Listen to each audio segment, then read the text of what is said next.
Bueno, este es un tema para vos, Jesús, un tema geopolítico, ¿verdad? Porque, bueno, yo siempre le digo eso a mis alumnos de la facultad.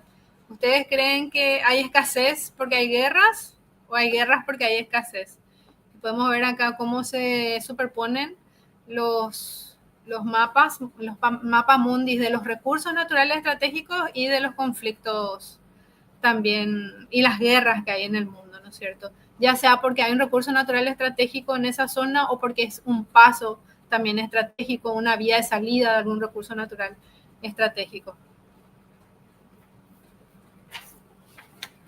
Con respecto a esa dicotomía o ese binomio, eh, yo creo más bien en el tema de las guerras se hacen para crear condiciones estructurales de sometimiento de los muchos en manos de los pocos y que luego la escasez, aunque parto también de la idea de que los recursos son finitos, es decir, que se acaban, pero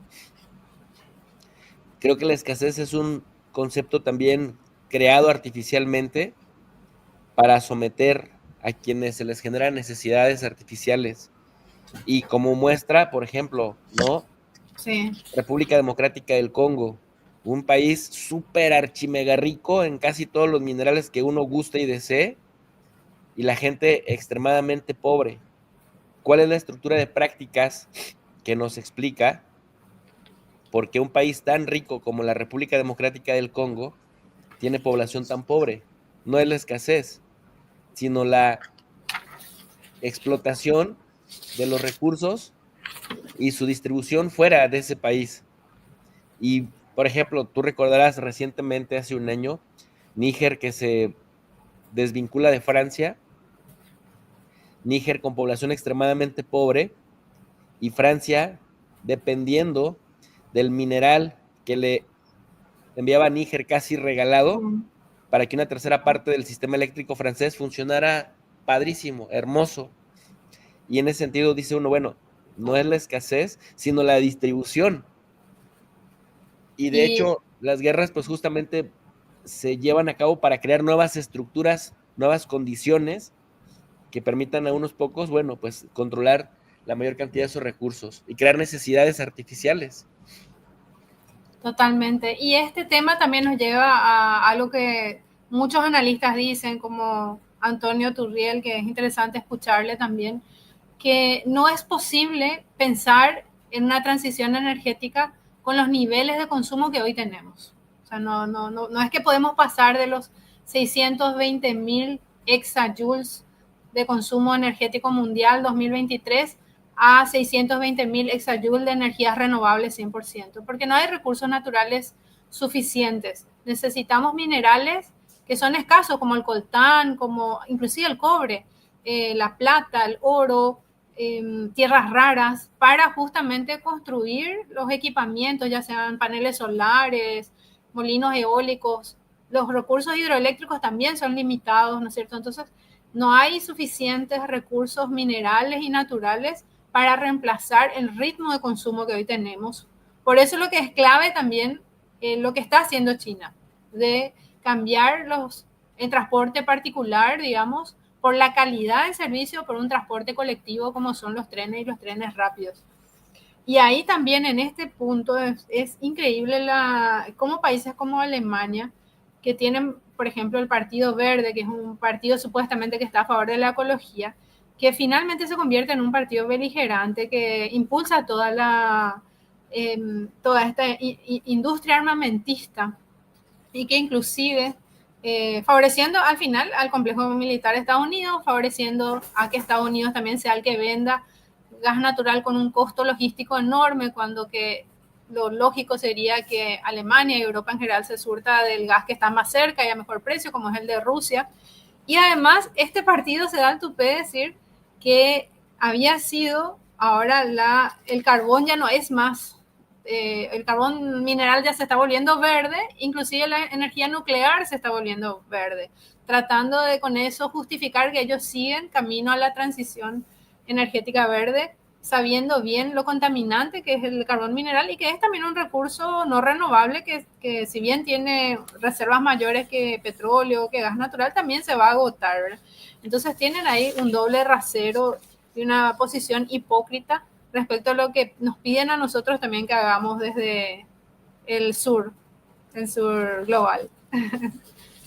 Sí, oye, ya recurriste a otro concepto más nuevo, Sí, ¿no? sí. Estoy aprendiendo contigo, Jesús. Eres muy modesta y vaya que sí tienes muchísimo conocimiento. Pero bueno, sí, definitivamente, Mercedes, coincido en esta última parte y me quedaba pensando yo, por ejemplo, como un país como Estados Unidos, Laura Richardson recientemente decía, bueno, recientemente hace un año, decía, sí, tenemos, bajo esta lógica monroísta, tenemos Sí, el triángulo del litio en Chile, Bolivia y Argentina. Tenemos, decía, el 20% del oxígeno del pulmón del mundo en la Amazonía, particularmente o principalmente brasileña. El petróleo mexicano, colombiano y venezolano. Es como de, ¿eh? sí. ¿Cómo que tenemos, no? Sí. El patio trasero. Y el evitar que las poblaciones de estos países que son ricos y abundantes en recursos naturales difícilmente puedan tener acceso a ellas, con cinturones de pobreza y de miseria en las principales zonas urbanas, en Buenos Aires, en Río de Janeiro, en la Ciudad de México. No sé cómo sea el caso de Asunción, pero cuando tú También, viajas sí. a diferentes capitales latinoamericanas, ves cinturones de pobreza y de miseria que yo lo vi en Bogotá, ¿no? Que te da una tristeza, una pena brutal cuando dices nuestras poblaciones no tendrían por qué estar así, debido a que nuestros países son lo suficientemente ricos como para proveer. ¿Qué variable nos explica que esté así? Pues la distribución, ¿no? Y los mecanismos que se van creando para que así sea. Mercedes, para ir cerrando, te quiero preguntar, a mí algo que me preocupa mucho con el tema eléctrico, que nos los venden como la panacea de la transición energética, pero esto lo planteo, lo pregunto desde la ignorancia que reconozco públicamente al respecto del tema, ¿hasta dónde podría resultar verdaderamente un mundo más limpio con el tema del transporte, con los autos eléctricos? ¿Y hasta dónde los insumos que se requieren para hacerlo posible, las baterías, etcétera, cuando terminan su vida útil, no son contaminantes Sí. o es mucho menos contaminante que, que los fósiles? No, en realidad que ese es un problema de cambiar de un vehículo particular a combustible a un vehículo particular eléctrico, individual o digamos así familiar, ¿no es cierto? Ese es un problema muy serio porque realmente no es un cambio estructural. ¿Qué es lo que hace? ¿Cuál es la diferencia? Que disminuye la polución del aire en la ciudad. Esa es una diferencia porque el combustible sabemos que emite gases, humos, etcétera, contaminantes y la electricidad no. Pero en algún lugar se está emitiendo ese gas, ¿verdad? Porque como hemos visto en el mundo, más del 60% de la energía eléctrica se produce con energías no renovables. Entonces, en la ciudad no se está poluyendo el aire, pero en la zona donde está la generación eléctrica, sí, con carbón mineral, con gas natural, energía nuclear, lo que sea, ¿verdad? También una parte es renovable. Entonces, ahí ya desde la energía primaria vemos que cambiar de un combustible fósil en un vehículo particular a uno eléctrico no es una diferencia muy grande. Y además, no solamente es la batería, todo lo que tiene que ver con la electrónica también es basura electrónica, que es de un tratamiento bastante complejo. Las baterías de litio todavía no se sabe qué se va a hacer con ellas. Algunos dicen que se pueden usar como condensadores, pero eso no es algo que se use muy masivamente. Hay todo un problema de uso, disposición final. Y además estamos hablando de recursos minerales que no son renovables. Ningún recurso mineral es renovable en sí. Inclusive hasta se discute si el agua es renovable. Porque a medida que vamos contaminando el agua, ¿no es cierto? Y se reduce nuestra disponibilidad de agua dulce, entonces también vamos perdiendo ese recurso. Por más que el agua se pueda evaporar y volver otra vez a condensar, y el ciclo del agua debería permitir que tengamos agua siempre. Si estamos contaminando los cursos de agua, realmente Hasta eso está en discusión, por decirte Jesús, ¿qué serán los minerales? Que como el litio dentro de todo es un mineral bastante abundante, pero hablábamos del coltán, de las tierras raras, de la plata, del cobre, todos son minerales que no existen, por eso es que no existen infinitamente, por eso es que la verdadera transición se da cuando cambiamos de lo individual a lo colectivo, y ahí tiene muchísimo que ver con terminar con la sociedad de consumo, ¿no es cierto? Tenemos que cambiar el modelo de sociedad de consumo que es el que nos impulsa a tener cada uno nuestro vehículo particular, además de que en muchos países como los nuestros, los sistemas de transporte son, en Paraguay, por ejemplo, son totalmente privatizados, pasan muchísimos países de muy mala calidad, le llamamos las chatarras a los Sí, micros, a los vehículos. sí, Entonces, chatarras andantes. sí, entonces hay pocas posibilidades también para la gente. Acá en Paraguay, por ejemplo, aumentó muchísimo el uso de las motos, porque claro, la gente no puede llegar tarde a su trabajo, pierden el trabajo por eso.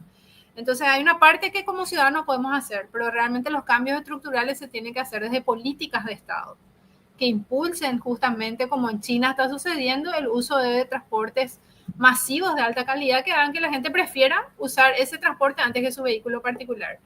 Pero efectivamente coincido contigo, Jesús, en que no vamos a cambiar, no vamos a mejorar nuestra huella de carbono, ni vamos a volvernos más verdes solamente cambiando un vehículo particular a combustible por uno eléctrico. Eso no es un cambio estructural.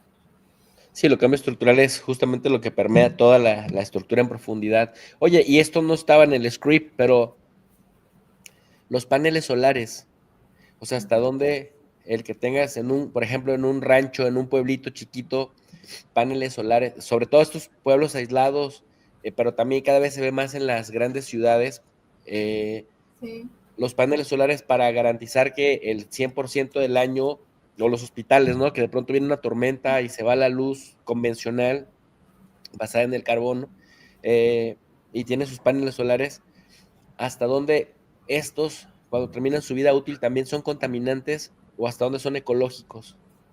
También tienen electrónica, también tienen metales especiales, ¿no es cierto? Usan también algunos minerales escasos.